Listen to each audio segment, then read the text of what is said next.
Hi friend, how are you? இன்னைக்கு பலவிதமான சமையல்ல காளான் பிரியாணி செய்ய போறேங்க.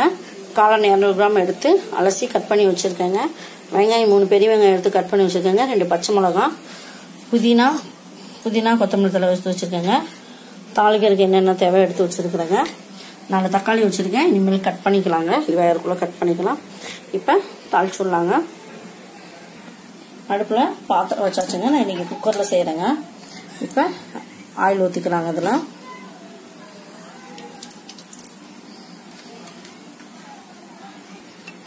எண்ணெய் காஞ்சிச்சுங்க. பட்டை, கிராம்பு, ஏலக்காய், ஒரு பிரியாணி இலைங்க.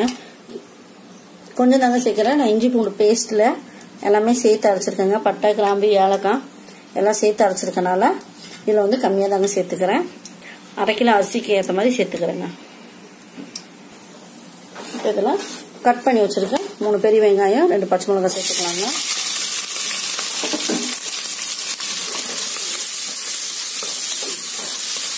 வெங்காயம் வந்து நல்லா வதங்கணுங்க. பிரியாணினாலே வெங்காயம் வந்து நல்லா வதங்கி இல்லாதான் பொன்னரமாக வந்தாலும் டேஸ்டே இருக்குங்க. வெங்காயம் நல்லா வதங்கட்டும். இப்போ வெங்காயம் வந்து ஒரு 1/4 வாசி வெந்துக்குங்க. இந்த டைமில் வந்து புதினாவும் கொத்தமல்லி தலையும் சேர்த்துக்கலாங்க. இதில்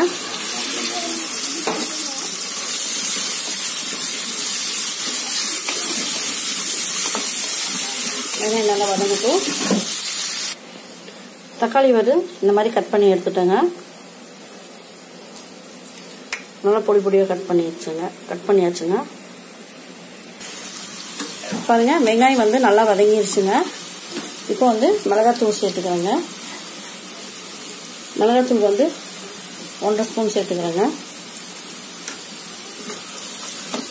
பச்சை வாசம் போகிற அளவுக்கு வதக்கிக்கலாங்க. இப்போ மிளகாத்தூள் வதங்கிடுச்சுங்க. இப்போ வந்து இஞ்சி பூண்டு பேஸ்ட்டு 2 ஸ்பூன் சேர்த்துக்கலாங்க. இப்போ வந்து இஞ்சி பூண்டு பேஸ்ட்டு நல்லா 2 நிமிஷம் வதங்கிக்கட்டுங்க. இப்போ இதில் பிரியாணி பொடி 1.5 ஸ்பூன் போட்டுக்கிறேங்க.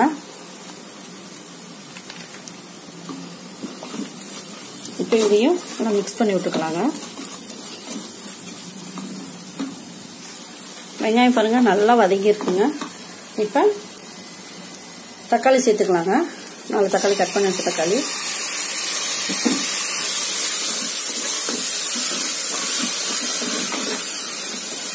தக்காளி நல்லா வேகட்டுங்க. இப்போ தக்காளி வதங்கிருச்சுங்க. நம்ம கட் பண்ணி வச்சிருக்க காளான் இதை சேர்த்துக்கலாங்க. 200 கிராமுங்க.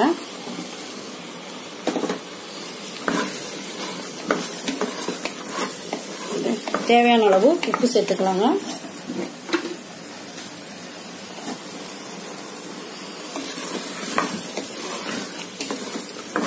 இது ஒரு 5 மினிட்ஸ் வேகட்டுங்க.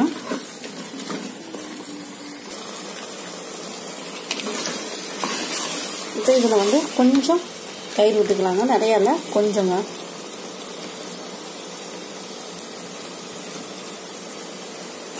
தயிர் விட்டு நல்லா மிக்ஸ் பண்ணிக்கலாங்க.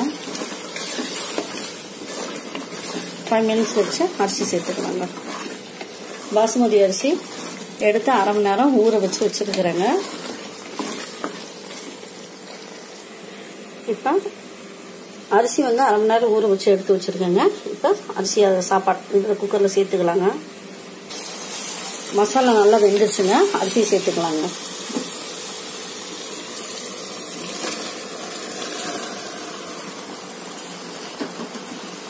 இப்போ இதை நல்லா மிக்ஸ் பண்ணி விட்டுக்கலாங்க. 2 நிமிஷம் கழிச்சு தண்ணி ஊற்றலாங்க.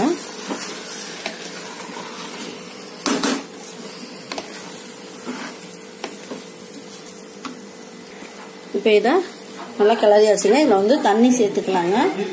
இப்போ வந்து இந்த கிளாஸில் வந்து 3 கிளாஸ் அரிசி எடுத்தேங்க. இதில் வந்து நம்ம வந்து 5 கிளாஸ் தண்ணி சேர்த்துக்கலாங்க.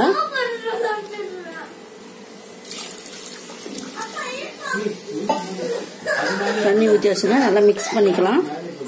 உப்பு வந்து பார்த்து உப்பு எவ்வளோ தேவையோ அதுக்கேற்ற மாதிரி போட்டுக்கோங்க. நான் வந்து உப்பு கொஞ்சம் சேர்த்துக்கிறேங்க. இதில்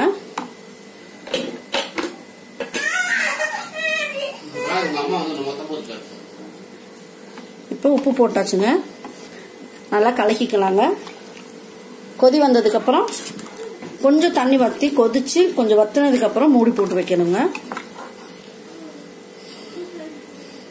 இது கொதிக்கட்டுங்கண்ணா. இப்பதான் கொதிக்க போகுதுங்க. இது நல்லா கொதிக்கட்டுங்க. நம்ம அதுக்குள்ள தயிர் வெங்காயம் ரெடி பண்ணிக்கலாங்க. வெங்காயம் பச்சை மிளகாய் கட் பண்ணி வச்சிருக்கேங்க. இதை கட் பண்ணி எடுத்துக்கலாங்க.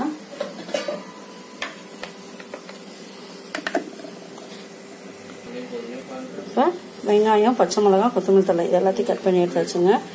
தயிர் வெங்காயத்துக்கு வெங்காயம் வந்து பொடி பொடியாக இருக்கும் போது தான் குழந்தைங்கள்லாம் சாப்பிடுவாங்க. வெங்காயம் பெருசாக இருந்துச்சுன்னா எல்லாம் எடுத்து வச்சுருவாங்க. பாருங்கள், இந்த மாதிரி தயிர் வெங்காயம் போட்டிங்கன்னு வச்சுக்கோங்க, வெங்காயம் எல்லாமே சாப்பிட்டுவாங்கங்க. ஒரு பச்சை மிளகாய் தான் போட்டிருக்கேங்க. இப்போ இதில் தயிர் ஊற்றி உப்பு போட்டு கலக்கிக்கலாங்க. இப்போ இதுக்கு வந்து உப்பு சேர்த்துக்கலாங்க. உப்பு சேர்த்து நல்லா மிக்ஸ் பண்ணிக்கலாங்க. தயிர் வெங்காயம் ரெடிங்க. இப்போ கொதிக்குதான்னு பார்க்கலாங்க குக்கர்லாம். இப்போ இது கொதிக்க ஆரம்பிச்சிருச்சுங்க. கொஞ்சம் தண்ணி வத்தின பிறகு மூடி சேர்த்தோம் போடலாங்க.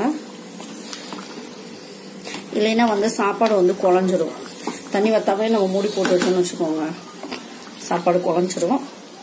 கொஞ்சம் தண்ணி வத்தினதுக்கப்புறம் போட்டால் 5 மினிட்ஸ் வச்சுட்டு விசில் வரக்கு முன்னாடி ஆஃப் பண்ணிடணுங்க. 5 நிமிஷம் வச்சுட்டு ஆஃப் பண்ணிடலாங்க. இப்போ இதில் தண்ணி வத்திருச்சுங்க. இப்போ அடுப்பை சிம்மில் வச்சுட்டு மூடி போட்டு வச்சிடுறேங்க. மூடி போட்டு ஒரு 5 நிமிஷம் ஒரு 7 நிமிஷம் வச்சு ஆஃப் பண்ணிடணுங்க. இப்போ விசில் போட்டு வச்சாச்சுங்க. சிம்மில் இருக்குது அடுப்பு. 5 நிமிஷம் கரெக்டாக டைம் பார்த்து நம்ம ஆஃப் பண்ணிடணுங்க. 5 நிமிஷம் ஆச்சுங்க. அடுப்பு ஆஃப் பண்ணியாச்சுங்க.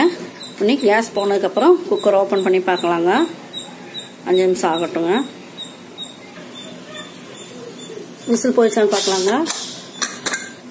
போயிடுச்சுங்க, கேஸ் போயிடுச்சுங்க. இப்போ குக்கர் ஓப்பன் பண்ணலாங்க.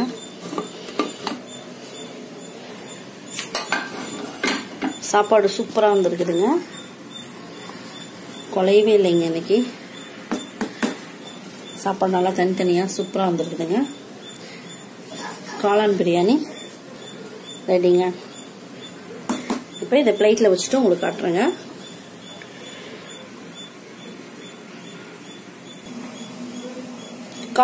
காளான் பிரியாணி ரெடிங்க. இங்க பாருங்க, பார்க்கறதுக்கே சூப்பராக இருக்கு பாருங்க. தயிர் வெங்காயங்க. உங்களுக்கு வீடியோ பிடிச்சிருந்தா லைக் பண்ணி ஷேர் பண்ணி கமெண்ட் பண்ணி சப்ஸ்கிரைப் பண்ணி மறக்காம பெல் பட்டன் தட்டிங்க. பை. அடுத்த வீடியோல வரோம்.